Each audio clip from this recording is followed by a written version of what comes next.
buenas tardes y bienvenidos a una nueva edición de Radar Público desde el Facebook de la Escuela de Gestión Pública de la Universidad del Pacífico. Hoy vamos a conversar sobre las perspectivas económicas del 2019 y un poco hacer un balance de cómo viene cerrando el año en cuanto a economía en nuestro país. Para hablar sobre este tema me encuentro con Flavio Aucejo. Él es profesor de la Escuela de Gestión Pública de la Universidad del Pacífico, a quien le agradecemos su presencia. Flavio, para comenzar, hagamos un poco un balance de cómo le ha ido el 2018 a la economía peruana. Las perspectivas empezaron muy bien y trimestre a trimestre ha ido bajando, ¿no? ¿Cómo ves esto? Bueno, gracias por la invitación. Buenas tardes con todos. Lo que pasa en realidad este año es un poco sui generis, ¿no? Porque hemos tenido elementos políticos medios catastróficos, ¿no es cierto? Con la salida de Pedro Pablo Kuczynski, esta situación un poco de incertidumbre, la responsabilidad que asume el actual presidente Martín Vizcarra. Esto evidentemente ha generado un efecto en en los dos motores que tenemos en nuestra economía, ¿no? Por un lado, lo que corresponde a la inversión privada. Ciertamente la inversión privada de largo plazo, estos aspectos como que ya están internalizados, los inversores extranjeros, digamos, en las grandes inversiones en minería, etcétera, como me da la sensación como que ya saben un poquito cómo funciona el Perú y en ese sentido tienen la capacidad para poder absorber este tipo de shocks que son fuertes. Pero ciertamente las inversiones privadas más bien en el corto plazo se ven un poco afectadas, ¿no? Las pequeñas y medianas empresas, que son casi el 90% de la actividad en nuestro país, la metalmecánica como que espera un poquito a ver qué cosa es lo que ocurre, y eso ralentizó lo que era la inversión en la primera parte del año. Y el segundo, la inversión privada es el principal motor que ha tenido nuestra economía, y el segundo motor viene de la inversión pública, en esta lógica contracíclica. Cuando baja la privada debiera aumentar la pública para mantener el flujo de el impulso al crecimiento. Sin embargo, esta sí también se vio afectada porque evidentemente estos ajustes hacen que las decisiones que se tienen que tomar para inversión pública se retrasen, hay más incertidumbre en los funcionarios públicos. Hemos vivido un periodo relativamente largo de bastante cambio a nivel de ministros y todos los que vienen debajo, viceministros, directores, y esto también ha afectado lo que significa las inversiones en el sector público. Entonces, combinados estos dos efectos son en buena parte lo que explican que las proyecciones de crecimiento que tenemos para este año, que ya está cerrando, estén por alrededor del 4%, ¿no? Cuando hace 2 o 3 años pensábamos que podían ser un poquito más altas. Aún más cuando veníamos de un 2017 muy afectado, muy golpeado, se tenía muchas esperanzas. Sí, se tenía muchas esperanzas en que el 2018 iba a ser aún mejor, ¿no? Sí, había mucha expectativa, sobre todo por los anuncios que se dieron en su momento cuando se visibilizaron cuáles eran las prioridades del gobierno de PPK y un poco se empezó a armar ese gabinete. Cuando pensamos en eso parecíamos que estuviéramos hablando pues en el Jurásico, ¿no es cierto? Parece hace mucho tiempo atrás, pero sin embargo este año ha sido un año complicado para lo que significa impulsar reformas sectoriales, que es hoy día un poco lo que se demanda, más aún si ya miramos la coyuntura inmediata luego de los resultados del referéndum del día de ayer. Creo que ya es el momento en el cual el presidente y el gabinete empiecen a mirar un poco con una lógica más precisa cuáles son los aspectos que tenemos que impulsar para poder efectivamente acelerar el crecimiento. Quería recordarles a las personas que nos están siguiendo a través del Facebook Live de la Escuela de Gestión Pública de la Universidad del Pacífico que pueden hacernos llegar sus preguntas a través de los comentarios e iremos respondiéndolas poco a poco.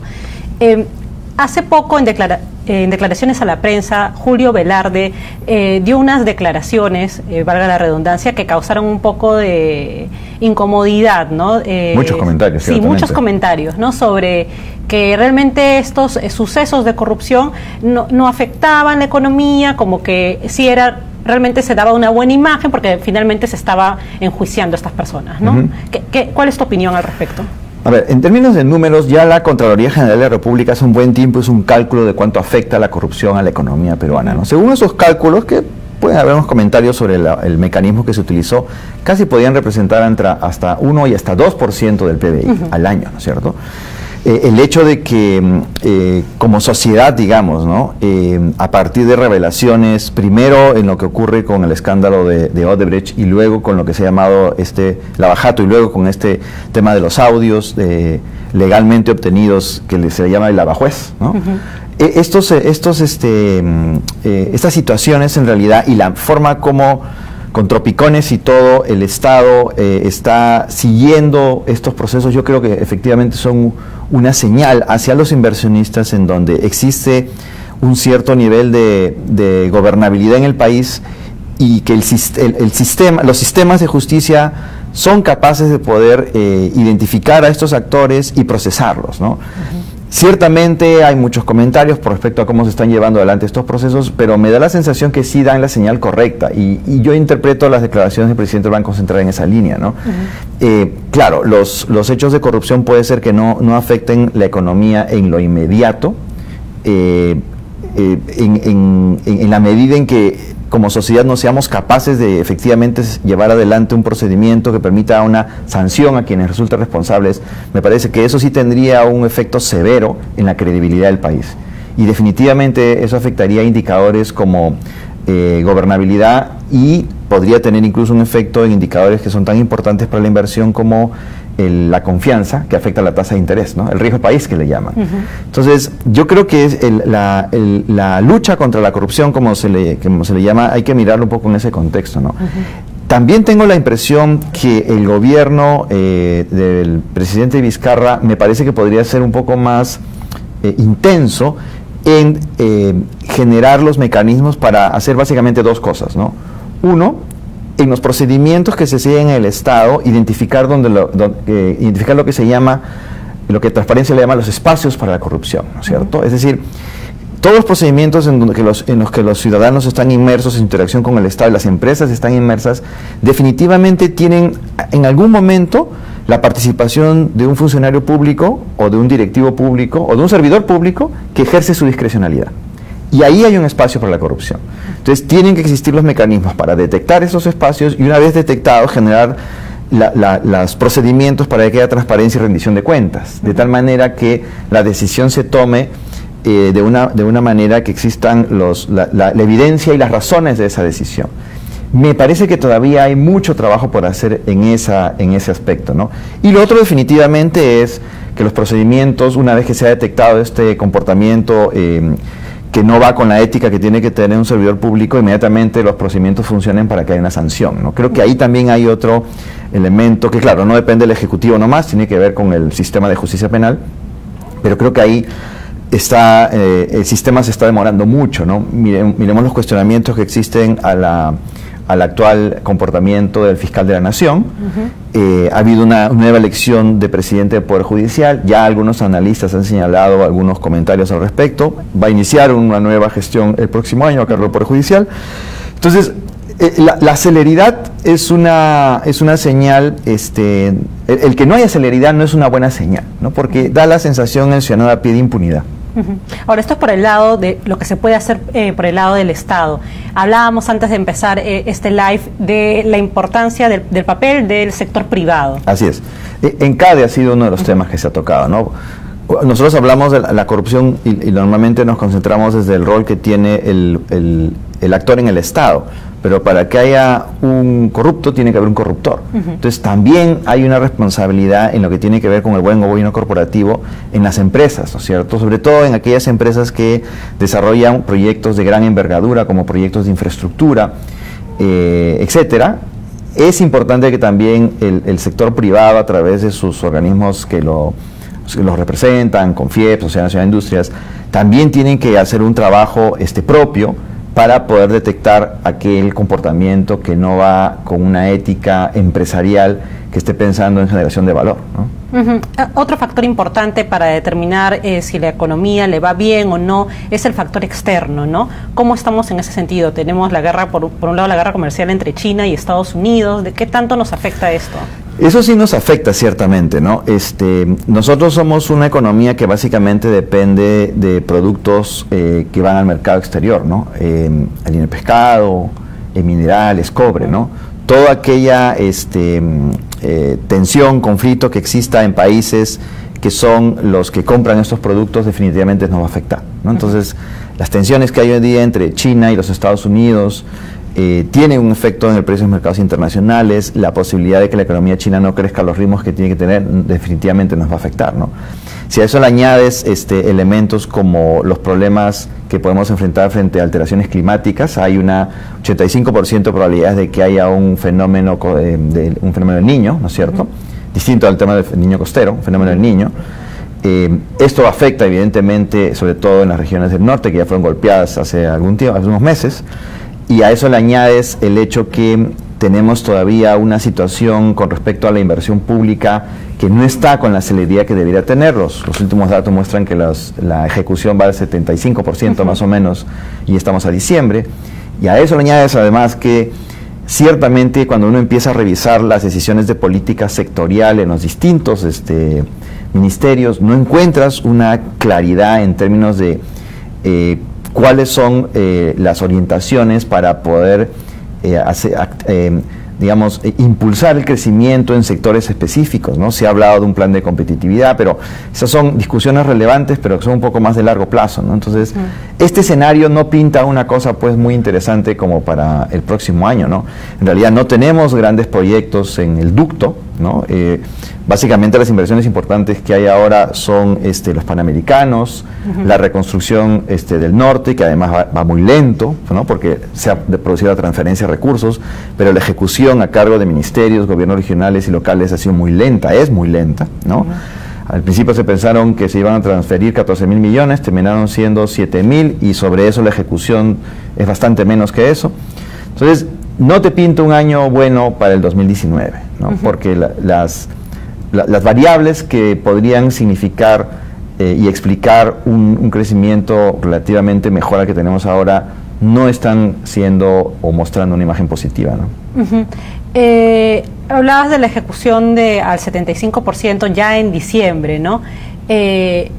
Esto definitivamente no pinta bien el panorama para el próximo año. ¿Qué otros factores de los ya mencionados deberíamos tomar en cuenta para poder hacer un análisis del próximo año? Yo creo que uno de los elementos que podría impulsar lo que es la inversión, en particular la inversión privada del próximo año, es tener una aproximación muy pragmática a lo que son los grandes proyectos de inversión, que puede ser a través de asociaciones público-privadas, obras por impuestos, ¿no? Creo que ahí hay un rol clave en el Ministerio de Transportes y Comunicaciones, que es donde en realidad se concentran las grandes obras de inversión. Lamentablemente, desde el inicio de la nueva administración, estoy pensando en Pedro Pablo Kuczynski, y yo siempre he sostenido que desde el primer día se debieron trabajar los expedientes para poder tener ya hoy día algo avanzado en términos de proyectos. Se ha perdido una gran cantidad de tiempo y estos proyectos no toman pues 2 o 3 meses en su conceptualización, ¿no? Tampoco no queremos caer en los errores que ya significaron temas como el gasoducto o Chinchero inclusive, que se sacan a licitación sin que el Estado tenga una idea clara de qué cosa es lo que quiere hacer y genera situaciones que se van estirando como chicle, ¿no? Entonces no hay una definición. Creo que hay que tener una mirada mucho más pragmática hacia ver en el papel y concretamente qué cosa es lo que se puede impulsar y tomar las decisiones, ¿no? Y ese es otro punto importante, ¿no? El proceso de toma de decisión hoy día en el sector público se ha vuelto extremadamente complejo, ¿no? En donde tú tienes una mirada de la Contraloría que está supervisando que cuando se toma la decisión, esta sea cumpliendo con todos los requisitos que la ley establece, bajo el supuesto de que la ley fue pensada de una manera orgánica y siguiendo a veces y siguiendo el sentido común, cuando eso muchas veces no ocurre.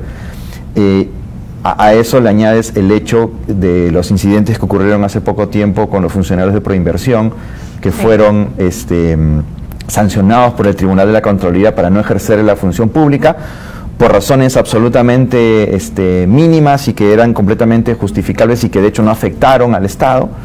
Entonces, todos estos aspectos hacen que el proceso de toma de decisiones, la posibilidad de que un funcionario ponga su firma para sacar adelante un proyecto, lo piensa 40 veces antes de hacerlo, con temor a que luego venga la Contraloría y le diga, no estoy de acuerdo con lo que firmaste porque yo tengo una mirada distinta, ¿no? Y no ayuda tampoco para atraer a buenos profesionales, ¿no? Y ese es el otro tema. Sí. O sea, hoy día para que tú entres al servicio público, los profesionales con experiencia y con capacidad de decisión y una mirada de sentido común en realidad lo piensan 3 veces antes de poder asumir una responsabilidad pública, ¿no? Entonces, lamentablemente quienes quedan a cargo de estas labores tan sustantivas para poder generar bienestar en la sociedad, son profesionales que pueden tener buena voluntad, pero no necesariamente tienen la experiencia suficiente, o están aprendiendo recién porque acaban de salir de los estudios universitarios o incluso regresar de sus maestrías, ¿no? O personas que abiertamente utilizan el Estado con objetivos propios, ¿no? Con una agenda privada, como se dice. Entonces, en ese escenario, donde justamente se necesitan tomar decisiones a la luz de la información disponible y decisiones que puedan ser transformadas en la práctica muy pronto, es donde no tenemos la gente que tenga esa experiencia y capacidades para poder tomar ese tipo de decisiones, ¿no? ¿Cómo ves? La inversión privada tiene mucho que ver con el crecimiento de la economía. ¿Cómo vislumbras el aporte de la inversión privada para este 2019? Yo tengo la sensación que en la medida que desde los sectores, desde los ministerios, empecemos a tener un poco más de claridad en cuáles son las orientaciones de política pública, la inversión privada va a encontrar las oportunidades para desarrollarse, ¿no es cierto? Por ejemplo, un campo súper importante que lamentablemente no se está aprovechando por discusiones, incluso a nivel de gobierno regional y gobierno nacional, es todo lo que tiene que ver con las actividades agroexportadora, ¿no? Tenemos enormes cantidades de tierras que pueden ser irrigadas con proyectos que tienen muchísimos años paralizados y que podrían rápidamente entrar en producción y que por un tema de indecisión no se culminan, ¿no es cierto? Tenemos, por ejemplo, totalmente desaprovechada una actividad que puede ser muy relevante en nuestro país, que es el turismo, ¿no es cierto? Entonces, inversiones en turismo asociados a planes de turismo regionales con una mirada de gestión del territorio y que permitan aprovechar el tremendo potencial que tenemos en todas las regiones de nuestro país, lamentablemente no tenemos, ¿no es cierto? Y el MINCETUR todavía es un poco tímido en poder generar un liderazgo sobre estos aspectos, ¿no? Y así podemos seguir, ¿no? Entonces, la construcción, ¿no? También es una actividad que no ha logrado retomar los niveles de crecimiento que tenía años atrás, ¿no? Entonces, sí me da la sensación que ahora lo que requerimos es un poco una claridad en términos de dar señales al sector privado de dónde van a estar digamos, las intervenciones del gobierno para generar un entorno que sea positivo, un entorno que sea promotor de la inversión y que sea el sector privado el que encuentre esas oportunidades. Eso por un lado, ¿no? Pero también otro elemento también que es súper importante tener en cuenta es que la inversión pública tiene un papel que jugar, ¿no? Ya más de un investigador identificó que esta caída que ocurrió hace algún tiempo por debajo de la línea de pobreza, el nivel de pobreza en términos económicos que mide el INEI, que ocurrió se detectó hace un año de más o menos 400.000 peruanos, me parece. A inicios del año. Es correcto. Sí. Fue en realidad producto del hecho que muchas de la manera como estas familias habían salido por encima de la línea de pobreza es a través de proyectos de inversión pública a nivel muy pequeño, de las municipalidades, por ejemplo, que claro, era un trabajo temporal, pero llevaba plata al bolsillo del padre de familia o de la madre de familia que permitía sacarlos de la línea de pobreza.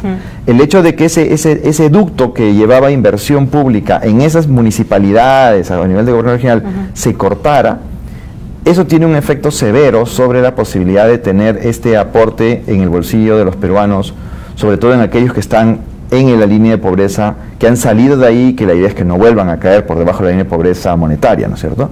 Entonces, la inversión pública, no solo la gran inversión pública, que es importante, sino esa que va a pequeñas obras en localidades, también es un aspecto importante. Y ahora tenemos otro desafío del cual no hemos comentado, que ha habido cambio de autoridades regionales y locales.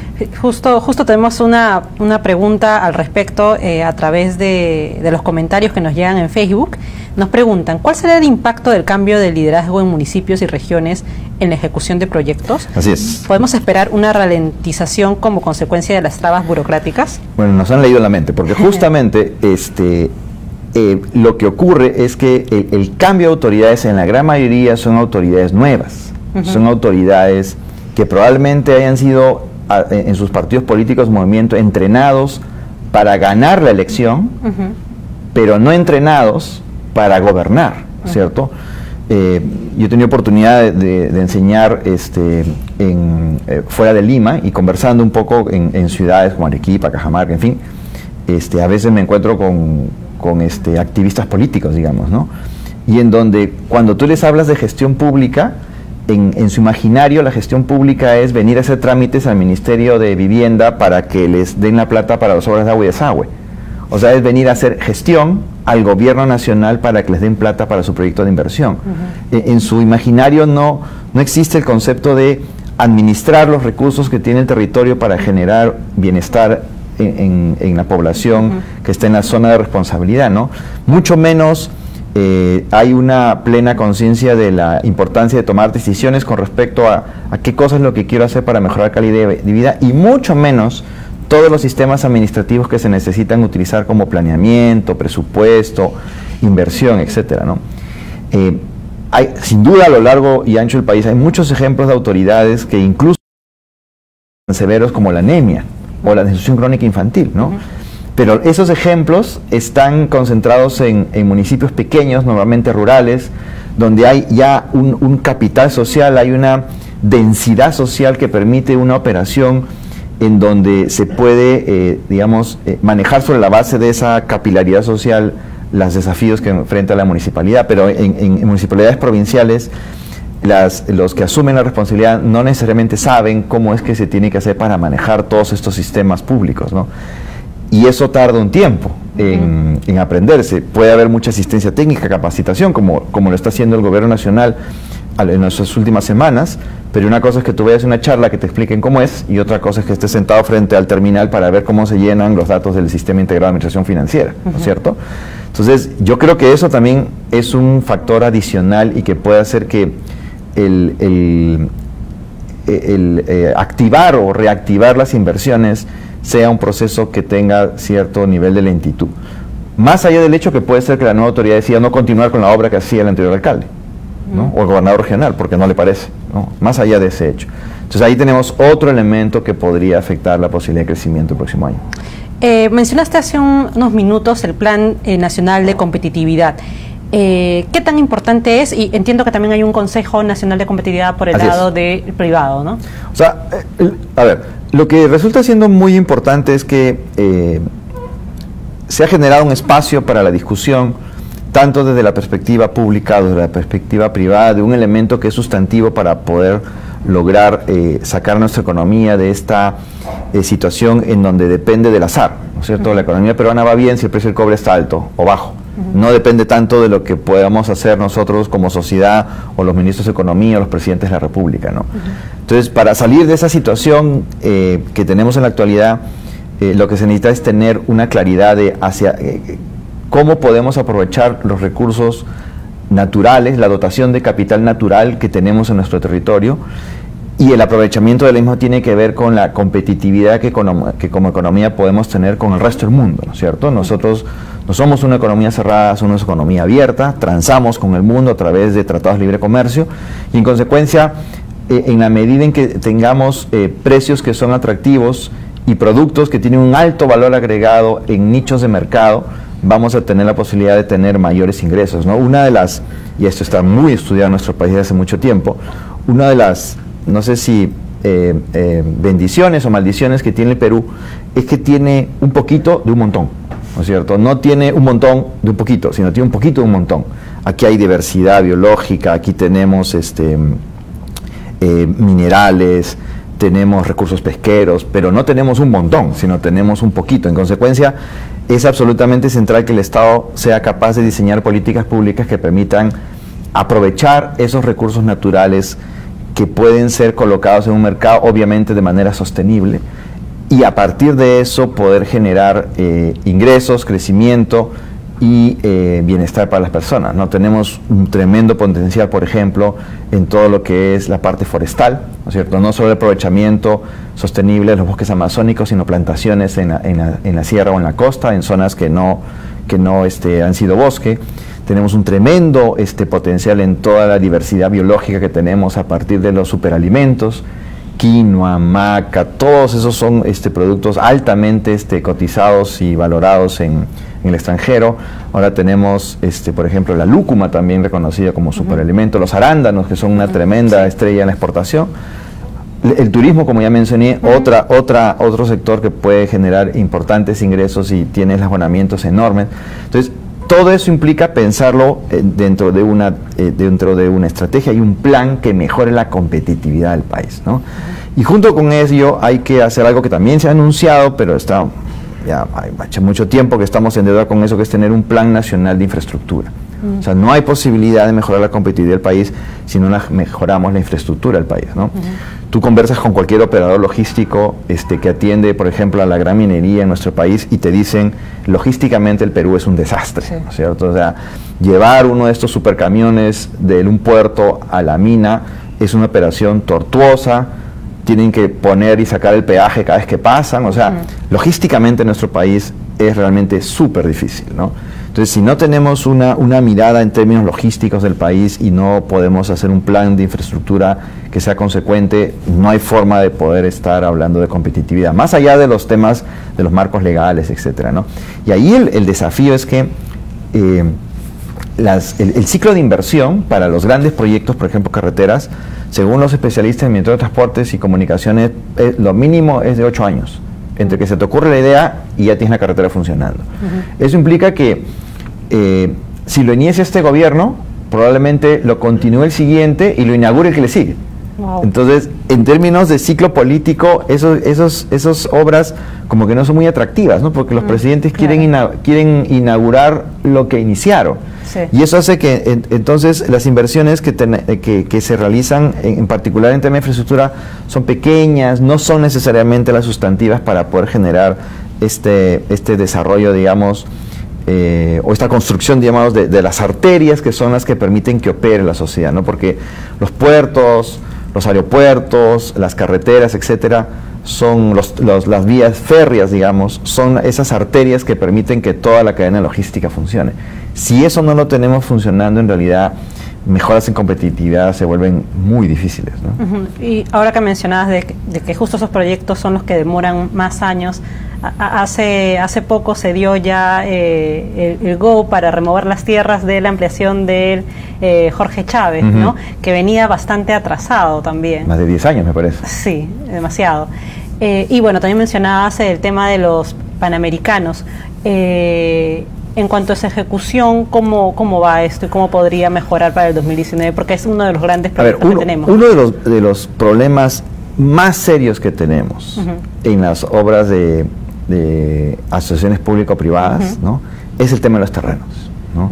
Ya se han diseñado muchas formas en las cuales se pueda generar un mecanismo de expropiación de los terrenos para que se los pueda entregar al que tiene el contrato. Esto ha pasado con la ampliación de la vía de la carretera central, a Ramiro Prialé, el aeropuerto, las rutas que se están haciendo alternativas a la carretera central. O sea, el tema de la entrega de terrenos es un tema que hasta el momento no se encuentra la solución para hacerlo rápido, ¿no?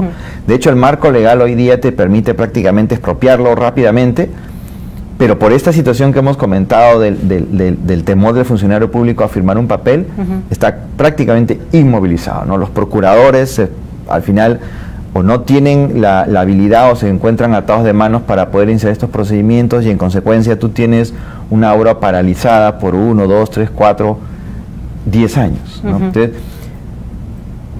hay que encontrar la forma más imaginativa de las que ya tenemos para poder hacer que ese tema se pueda solucionar lo antes posible. Claro, de una manera que sea razonable, ¿no es cierto? Pero si eso no se arregla, en realidad uno de los elementos que se vuelve una de las principales barreras para el despliegue de la inversión va a continuar afectando estas grandes obras, ¿no? Porque al final del día a los operadores como que eso no les afecta mucho porque igual existen cláusulas que les permiten seguir cobrando, ¿no? Pero sí tiene un efecto durísimo sobre la sociedad, ¿no? Porque no tenemos la infraestructura. Ya para ir cerrando este live, terminar el año con un 4%, ¿es bueno, es malo? Bueno, hay un poquito sentido común, ¿no? 0 es muy malo. negativo es recontra malo, ¿no es cierto? Entonces, 4%, digamos, está bien, pero hay que contrastarlo con lo que se llama el PBI potencial, o sea, lo que en realidad es la capacidad de crecimiento del país. Si lo contrastamos con eso, claramente estamos por debajo de lo que deberíamos estar creciendo, ¿no? Ya para ir finalizando y a manera de conclusión, ¿qué se espera de este 2019 económicamente? A ver, esto de los economistas son expertos en decir lo que va a pasar para después explicar por qué no pasó, ¿cierto? Pero creo que hay algunas decisiones importantes que tiene que asumir la administración del presidente Vizcarra, ¿no? Por un lado, hay un elemento político que no podemos dejar de lado y está marcado por el hito de ayer domingo, en donde, más allá de la capacidad reflexiva de la población, lo cierto es que el ciudadano de a pie le ha creído al presidente y ha votado como el presidente pidió que se vote. Eso significa que ha logrado consolidar un liderazgo. Entonces, eso que le llaman ese capital político se tiene entonces que traducir en lo que corresponde al componente económico, en decisiones que efectivamente permitan que el crecimiento de la economía sea un crecimiento que permita que se dé de forma tal que genere mayor cantidad de dinero en el bolsillo del ciudadano de a pie, ¿no es cierto? Entonces, eso implica tomar un conjunto de decisiones e implica que tengo claro cuáles son las decisiones que tengo que tomar. Y yo creo que entonces en las primeras semanas del próximo año, espero que semanas y no meses, empecemos a observar justamente cómo ese capital político se transforma en decisiones que permiten dar una orientación de cuál va a ser los objetivos de política pública sectoriales que activen y generen los espacios para la actividad, para la inversión privada y que impulsen la inversión pública en aquellas actividades que permiten generar puestos de trabajo y también permiten hacerle consolidar esos espacios que el sector privado encuentra como interesantes para la inversión, ¿no es cierto? Asimismo, tengo la impresión que hay algunas señales como la salida del ministro de Trabajo, ¿no es cierto? Referidas a la discusión sobre si tenemos un régimen laboral rígido o no rígido, ¿no es cierto? Y algunas otras discusiones que han ocurrido en estos últimos días, que dan por el tema de las vacaciones, por ejemplo, ¿no es cierto? Que el primer ministro dijo que el Perú junto con Brasil, me parece, era los países que tenían las 10 vacaciones más largas. El presidente ya ha dicho que en realidad las vacaciones no se van a tocar. Entonces, hay también hay una responsabilidad muy grande en términos de utilizar este capital político para transmitirle a la población el hecho que a veces hay que tomar decisiones que pueden ser no muy absorbidas o no muy bien vistas en el corto plazo, pero que son decisiones necesarias para poder viabilizarlos en el mediano y largo plazo. Entonces ahí es importante no dejarse necesariamente llevar por lo que puede estar diciendo la calle, ¿no? La población, que utiliza un poco su sentido común, pero también esto que es tan peruano de la respuesta inmediata, las soluciones inmediatas, ¿no es cierto? Y tener esa sagacidad política para poder incorporar algunos ajustes que pueden ser dolorosos en el corto plazo, pero importantes para viabilizar beneficios en el mediano y largo plazo, ¿no? Entonces, ahí es el arte de tener este balance, ¿no es cierto? Tú ya tienes un capital político, pero una salida fácil sería mantenerlo a través de decisiones que tengan un carácter, por llamar de alguna manera, populistas, ¿no es cierto? Decir lo que la calle te está pidiendo. Claro. O tomar decisiones que sabes que puede ser en un primer momento un poco difíciles, haciendo docencia, ¿no es cierto?, desde la posición política y explicando que eso va a traer beneficios en el mediano plazo. Creo que ese es un poco los desafíos que enfrenta hacia lo que significa tomar caminos en términos económicos y que permitan hacer que el crecimiento el próximo año sea un crecimiento que esté por encima de lo que tenemos ahora, ¿no? Muchísimas gracias, Flavio, por habernos acompañado y muchas gracias a ustedes por habernos seguido en esta transmisión en vivo. Hemos estado conversando con el profesor de la Escuela de Gestión Pública de la Universidad del Pacífico, Flavio Osejo, sobre cómo le ha ido a la economía peruana este año y las perspectivas para el 2019. Con nosotros hasta otra oportunidad. Chao.